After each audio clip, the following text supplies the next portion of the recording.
ఉన్నాడు. ప్రభావమును ఆయన వస్త్రముగా ధరించి ఉన్నాడు. యెహోవా బలము ధరించి బలముతో నడుము కట్టుకొని ఉన్నాడు. కదలకుండునట్లు భూలోకము స్థిరపరచబడి ఉన్నది. దేవుని యొక్క పరిశుద్ధమైన ప్రశస్తమైనటువంటి నామంలో గుడిమల్కాపూర్ మెథడిస్ట్ సంఘాన్ని ప్రేమించి తన యొక్క కృప, తన యొక్క సన్నిధి, తన యొక్క కాపుదల మనందరికి అనుగ్రహించి 2025 సంవత్సర కాలపు శుభ శుక్రవారపు ఆరాధనలో తన యొక్క నామాన్ని మహిమపరచుటకు దేవాది దేవుడు మనకు అనుగ్రహించినటువంటి ఈ యొక్క శుభ శుక్రవారపు ఆరాధన నిమిత్తమై మొట్టమొదటిగా దేవునికి కృతజ్ఞతాస్తుతులు తెలియపరచుకొచ్చు. నేటి యొక్క శుభ శుక్రవారపు ఆరాధనలో దేవుని యొక్క నామాన్ని మహిమపరుస్తూనే ఆ యొక్క సిలువలో నుండి మనం పొందుకున్నటువంటి ధన్యతని జ్ఞాపకం చేసుకోవడానికి చేరొచ్చేటువంటి సంఘ సభ్యులకును, పెద్దలకి, చిన్నారులకి, కమిటీ మెంబర్స్కి, సంఘ పక్షమున, కమిటీ పక్షమున, మా కుటుంబ పక్షమున మీ అందరికీ శుభ వందనములు మరియు హృదయపూర్వకంగా ఈ యొక్క శుభ శుక్రవారపు ఆరాధనలోనికి నేను ఆహ్వానిస్తున్నాను. ఇటు సమయంలో దేవాది దేవుడు తన యొక్క కృప, తన యొక్క దయా సంకల్పాన్ని ఆ యొక్క కల్వరి గిరి, ఆ యొక్క సిల్వలో మనకు అనుగ్రహించడం యొక్క గొప్ప ధన్యతని జ్ఞాపకం చేసుకుంటూ కొద్ది నిమిషాలు హృదయ ద్వారం చేసి ఆత్మ నేత్రాల ద్వారా దేవుని యొక్క పరిశుద్ధమైనటువంటి పాద సన్నిధి వైపు చూస్తూ మౌన ప్రార్థనలో ఈ యొక్క ఆరాధన ప్రారంభించడానికి పరిశుద్ధాత్మ దేవుని యొక్క సహాయం మనం పొందుకుందాం.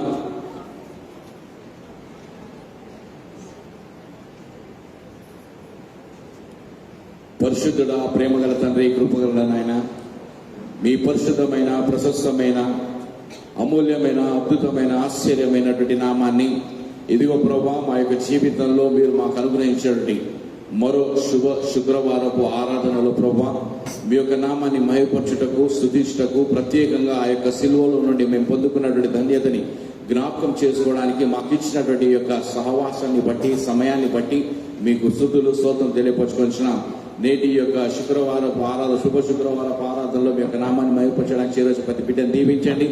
రానైనటువంటి వారిని త్వరగా ఈ యొక్క సహవాసంలోనికి నడిపించమని, రాలేని స్థితి పరిస్థితిలో ఉన్నటువంటి ప్రతి బిడ్డను బట్టి మేము ప్రార్థిస్తూ తండ్రి, వారి అవసరాల నిమిత్తమై మీ యొక్క కృప, మీ యొక్క సన్నిధి కాపుదలు అనుగ్రహించి ఇదిగో నాయన ఈ యొక్క శుభ శుక్రవారం ఆరాధనని మేము ప్రారంభించుకు సిద్ధపరచుండగా నాయన వాక్యోపదేశాన్ని అందించుటకును, వాక్యాన్ని పఠించుటకును, ప్రార్థన చేయుటకును సిద్ధపడిన ప్రతి బిడ్డను దీవించండి. నాయన ఈ యొక్క ఆరాధనలో ప్రభావం మీ యొక్క ఆత్మను మా పైన కుమ్మరించి నాయన మీ యొక్క పరిశుద్ధాత్మ దేవుని యొక్క సహాయాన్ని మాకు అనుగ్రహించి మీరే యొక్క ఆరాధన ముందుండి నడిపించి దీని ద్వారా మీరే ఘనత, మహిమ, ప్రభావం పొందుకోమని యేసు పరిశుద్ధ నామంలో అడిగి వేడుకొంటున్నాం తండ్రి, ఆమేన్. Praise the lord. దేవుని యొక్క నామానికి మరొకసారి కృతజ్ఞతాస్తుతులు తెలియపరచుకోవచ్చు. మనమందరము లేచి నిలబడి ఉండగా ఆరంభ కీర్తన, ఆంధ్రప్రదేశ్ కీర్తన నుండి 186వ పాట పాడుతూ మనము ఈ యొక్క పరిశుద్ధ ఆరాధనకు సిద్ధపరచుకుందాం. అందరం లేచి నిలబడదాం.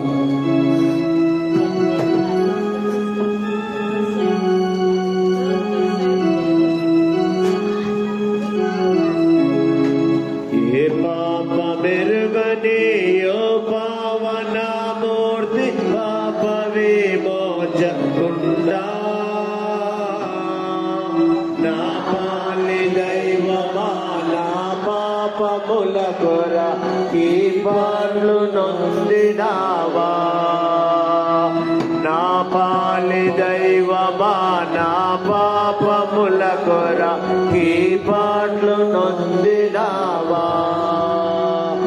ముళ్ళతో మల్లిని శిరముపై జల్లాటమున మొందిరా, ముళ్ళ పోట్లకు శిరం తల్లడిల్లగ సిల్లిపోతివరక్షక, ముట్ల పోట్లకు శిరము తల్లడిల్లగ సిల్లిపోతివరక్షక. కలువరి గిరిదనుక సిలువ మోయలే కలవరము నొందినావా, సిలువనితో మోయ తులువాలు వేరొకటి తోడుగా తెచ్చి తులువ నీతో మోయు తులువాలు వేరొక తోడుగా ఇచ్చినారా చెడుగు యూదులు పెట్టు పడరాని పాటలకు సుడివడి నడచినావా కడకు కల్వరిగిరి కడకేకి సిల్వను గ్రక్కున దించినారా కడకు కల్వరిగిరి కడకేకి సిల్వను గ్రక్కున దించినావా ఆకాల కర్ములో భీకరంబుగ నిన్ను మా కొయ్యపై నుంచిరా నీ కాళ్ళు చేతులు ఆ కొయ్య కేసు మేకులతో గృచ్చినారా నీ కాళ్ళు చేతులు ఆ కొయ్య కేసు మేకులతో గృచ్చినారా పలు విధంబుల శ్రమలు చెలరేగే తండ్రికి వెలుగెత్తి మలటిరితివా సిలువపై పలుమారు కలుగుచుండెడి బాధ వలన నామునాయనా సిలువపై పలుమారు కలుగుచుండెడి బాధ వలన నామునాయనా ఏ పాప మెరుగని యో పావన మూర్తి పాప విమోచకుంటా నా పాలి దైవమా నా పాపముల కొర ఈ పాటలు నొందినావా నా పాలి దైవమా నా పాపముల కొర ఈ పాటలు నొందినావా దయచేసి సంఘం అంతా కూర్చోవలసిందిగా నేను కోరుచున్నాను. ఇటు సమయంలో నేటి శుభ శుక్రవార ఆరాధన నిమిత్తమై ఏర్పాటు చేయబడినటువంటి ప్రారంభ లేఖన పాఠములు 2 భాగములుగా విభజించబడి ఉన్నాయి. మొదటి భాగము యెషయా గ్రంథము 53వ అధ్యాయం నుండి 53వ అధ్యాయము మొదటి వర్షం నుండి 10వ వర్షం వరకు మన మధ్యలో ఉన్నటువంటి హెప్సిబా విక్టర్ గారు ముందుకు రావాల్సింది నేను కోరుచున్నాను. 2వ పాఠ్య భాగముగా హెబ్రీ రాష్ట్ర పత్రిక 9వ అధ్యాయము 11 నుండి 18వ వర్షం వరకు ప్రస్తుత ప్రభాకర్ గారు సిద్ధపడి ఉండాల్సిందిగా నేను కోరుచున్నాను.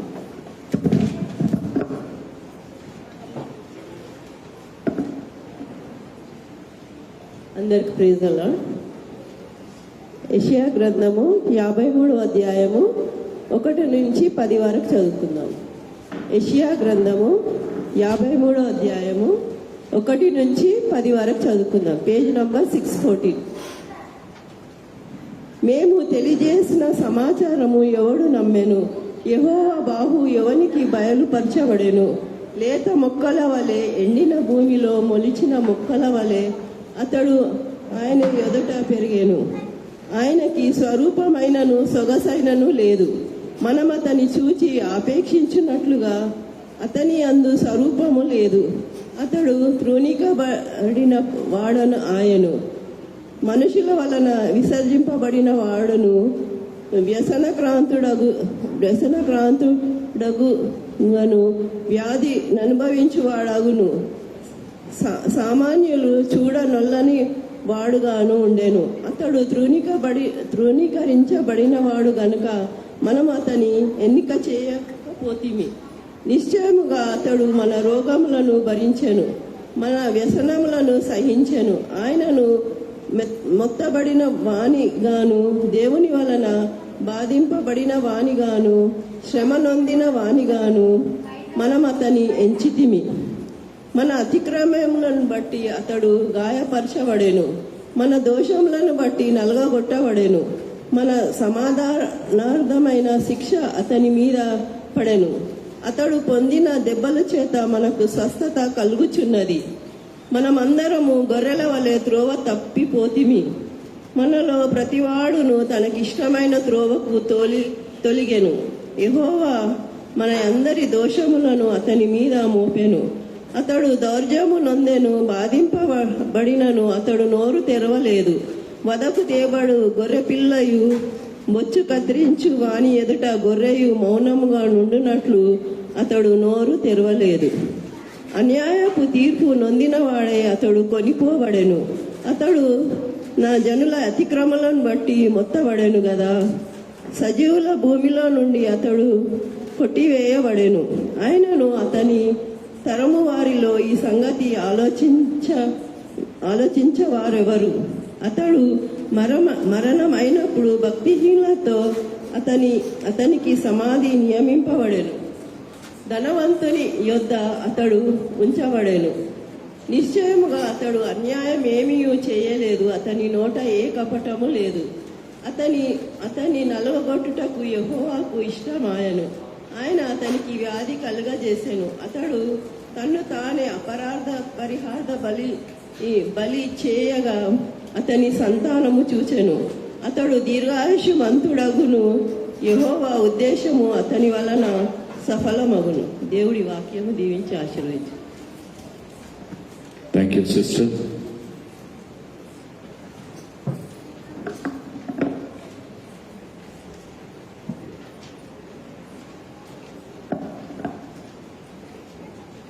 హెబ్రీ పత్రిక 9వ అధ్యాయము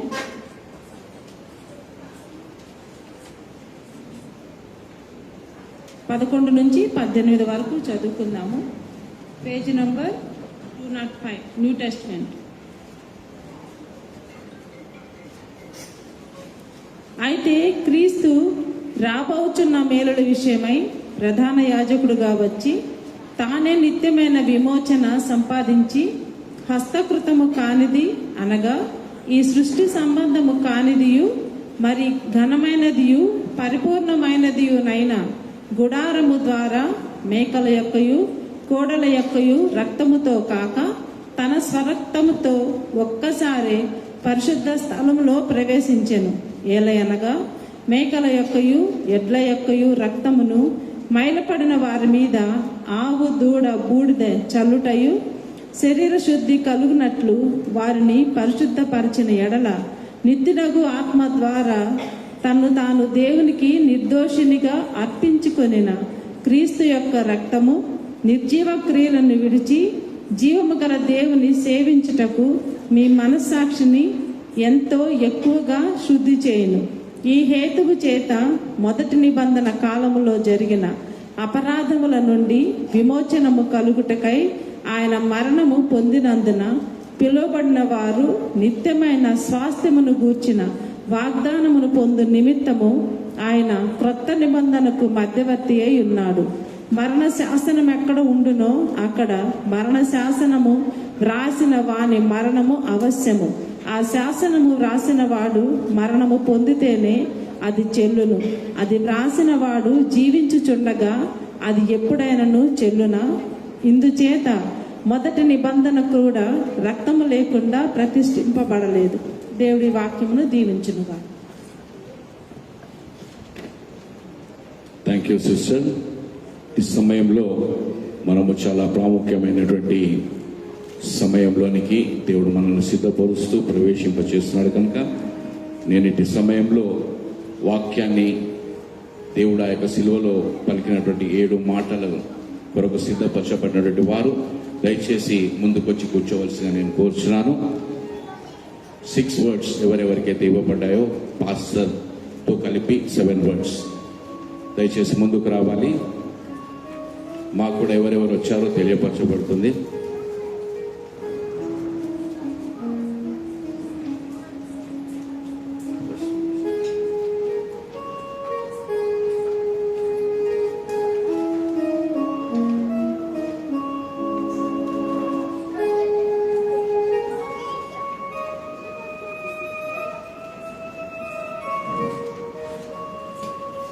first, second, third, fourth, fifth అలా కూర్చోండి. ఫస్ట్, సెకండ్,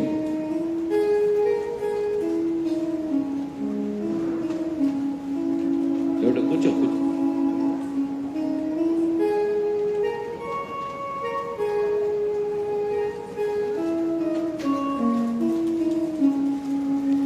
ఇంకా ఒక్కరు అన్న వస్తున్నాడు.